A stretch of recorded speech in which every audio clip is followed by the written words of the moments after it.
تو سب سے پہلے تو سلمان صاحب لاسٹ پروگرام میں جب لاسٹ ویک ہم بات کر رہے تھے پی ٹی آئی کے احتجاج کی، تو یہ بات کی جا رہی تھی کہ لانگ ٹرم اسٹریٹجی اپنانے کی ضرورت ہے، احتجاجی تحریکوں کی طرف نہیں جانا چاہیے، لیکن اب تو 3 لاکھ لوگوں کو لانے کی بات ہو رہی ہے کہ پی ٹی آئی دھرنا دینے کا ارادہ رکھتی ہے۔ دیکھیں، پی ٹی آئی کی اگر آپ سیاسی طاقت کا جائزہ لیں تو وہ 3 چیزوں پہ تھی۔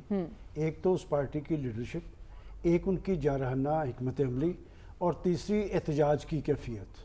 میرا خیال ہے اب تینوں ہی ان کے ہاتھ میں نظر نہیں آ رہی، اور اس کی بڑی وجہ یہ ہے کہ پارٹی کا جو داخلی انتشار ہے وہ بڑھ رہا ہے، کہ پارٹی کی تنظیمی اور سیاسی قوت جو ہے وہ متزلزل ہے۔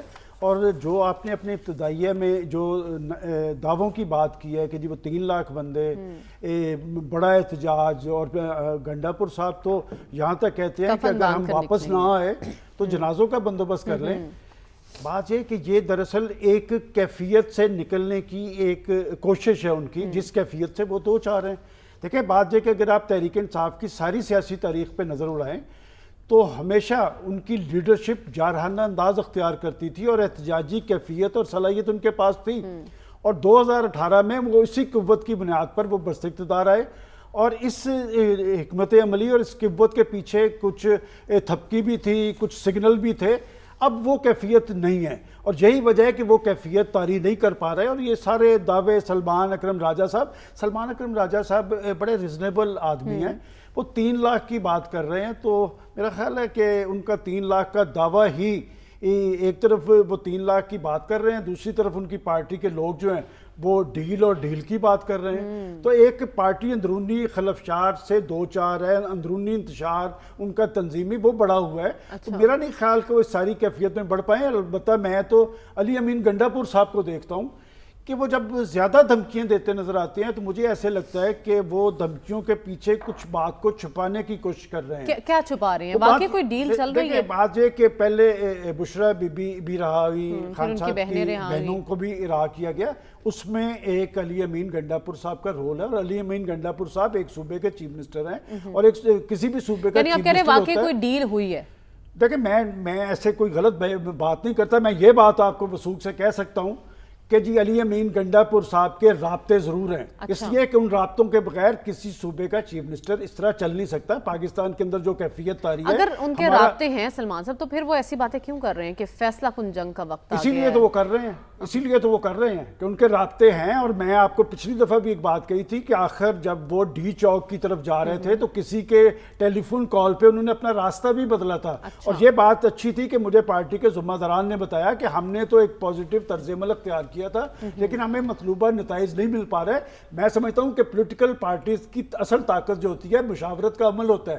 اس وقت ان کے 10 لیڈر نظر آ رہے ہیں، 10 کے بیان علیحدہ علیحدہ ہیں۔ اس کا مطلب یہ ہے کہ پارٹی کسی اندرونی نفسیاتی کیفیت سے دو چار ہے، اور اس سے نکلنے کا بہترین ذریعہ پارٹیز کا یہ ہوتا ہے۔ اور پارٹی احتجاج کے حوالے سے اعتماد کرتی ہے گنڈا پور صاحب؟ دیکھیں، میں نہیں سمجھتا کہ اس وقت تحریک انصاف کسی احتجاج یا احتجاجی تحریک کی پوزیشن میں ہے۔ البتہ کسی نہ کسی سطح پر ان کی بات ضرور چل رہی ہے، وہ بات چیت نتیجہ خیز ہو سکے گی یا نہیں، چونکہ پاکستان کی ریاست اور ریاستی ادارے جو ہیں وہ اتنے کمزور نہیں ہیں۔ حکومتوں کو آپ احتجاجی تحریک کے ذریعے، دھرنا سیاست کے ذریعے پریشرائز کر سکتے ہیں، لیکن اگر کوئی یہ سمجھے کہ پاکستان کی ریاست ان کے سامنے سرنڈر کر دے گی تو ایسی کوئی بات نہیں ہے۔ اور جو وہ ٹیکٹس استعمال کرتے رہے ہیں وہ نتیجہ خیز نہیں ہوئے، اور 26ویں آئینی ترمیم کا اگر ان کو کوئی بڑا نقصان ہوا ہے تو یہ ہوا ہے کہ ان کے ہاتھ میں جو سب سے بڑی طاقت تھی احتجاج کی کیفیت کی، وہ ان کے ہاتھ سے نکل گئی ہے۔ لہٰذا آنے والے وقت میں نہیں دیکھتا کہ نہ وہ کوئی بڑی احتجاجی تحریک چلا سکیں گے، نہ وہ کوئی بڑا احتجاج کر سکیں گے۔ البتہ یہ بات ضرور ہے کہ علی امین گنڈا پور ضرور پارٹی کے کام آئیں گے۔ اچھا، کام آئیں گے، لیکن آپ کہہ رہے ہیں کہ یہ صرف باتیں کی جا رہی ہیں احتجاج کی، لیکن یہ بھی کہا جا رہا ہے کہ ان کی بات کہیں چل رہی ہے۔ سلمان صاحب، برطانوی اراکین پارلیمنٹ نے بھی ایک ایسا ہی خط وزیر خارجہ کو لکھا ہے، تو ان خطوط کی اہمیت اور اس پر ہمارا جواب، یہ کافی ہے؟ دیکھیں، پہلی بات تو یہ ہے کہ ان خطوط کی کوئی سیاسی اہمیت تو ہو سکتی ہے، اس کی کوئی سفارتی حیثیت نہیں ہوتی۔ اچھا، اور ایکسپیکٹڈ تھا، جو جواب وہ آ چکا ہے۔ یہ کویسچن جو آپ نے مجھے کیا، یہ کویسچن امریکی سپوکس پرسن کو ہوا، تو انہوں نے کہا کہ امریکہ کی ایک طے شدہ پالیسی ہے، وہ کسی ملک کے سیاسی معاملات میں مداخلت نہیں کرتا، اور جہاں تک کہ پاکستان اور ویسے بھی وہ 435 کے ایوان میں سے 60 کا اور برطانوی 20 اراکین، یہ ساری لابنگ جو ہے یہ وہ پارٹی کے لوگ کرتے ہیں. دیکھیں وہاں پر لابیسٹ ہوتے ہیں، لابنگ کرتے ہیں، اور یہ وہاں کی تحریک انصاف کے سرگرم لوگ ہیں، اور یقیناً ان کی اپنی پارٹی سے کمٹمنٹ ہے اور وہ پریشر بڑھانے کی کوشش کر رہے ہیں، لیکن پریشر بڑھ نہیں رہا. دیکھیں بات اس سے پہلے ایک ریزولوشن بھی آئی. ہمیں یہ سوچنا چاہیے کہ ایک پارٹی جس کی لیڈرشپ پاکستان کی جیل میں ہے، تو وہ پاکستان کے اندر ایسی کیفیت کیوں نہیں طاری کرتے کہ پاکستان کے اداروں کے ساتھ، پاکستان کی حکومت کے ساتھ.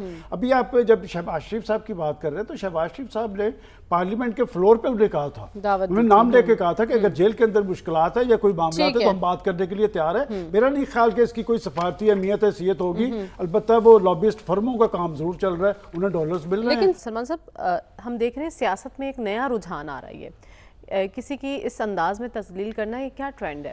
دیکھیں یہ رجحان بڑا افسوسناک ہے، بڑا شرمناک ہے، بڑا قابل مذمت ہے کہ ایک شخص پاکستان کے ایک بڑے منصب پہ رہا ہے اور جس ادارے سے وہاں انہیں ایک ایوارڈ ملنا تھا، اور اس سے ایوارڈ کی تقریب کے حوالے سے 3 دن سے تیاریاں جاری تھیں احتجاج کے لیے، اور پھر ہائی کمیشن کی گاڑی پہ جس طرح حملہ آور ہوئے، اور یہ کون لوگ ہیں، ان کے مقاصد کیا ہے. میں جو بات سمجھا ہوں کہ جو یہ عمل کیا گیا ہے یہ دراصل پاکستان کے ججز کے لیے ہی میسج ہے، ٹھیک ہے، کہ جو بھی ان کے خلاف فیصلہ کرے گا ان کے ساتھ یہی سلوک ہوگا. اور یہ رجحان پاکستان کی سیاست کے حوالے سے اچھا نہیں ہے، پاکستان کی ریاست کے حوالے سے اچھا نہیں ہے، اور اسٹرکٹ ایکشن ہونا چاہیے کہ یہ دنیا بھر کے اندر پاکستان کی جگنسائی کا ذریعہ بن رہے ہیں.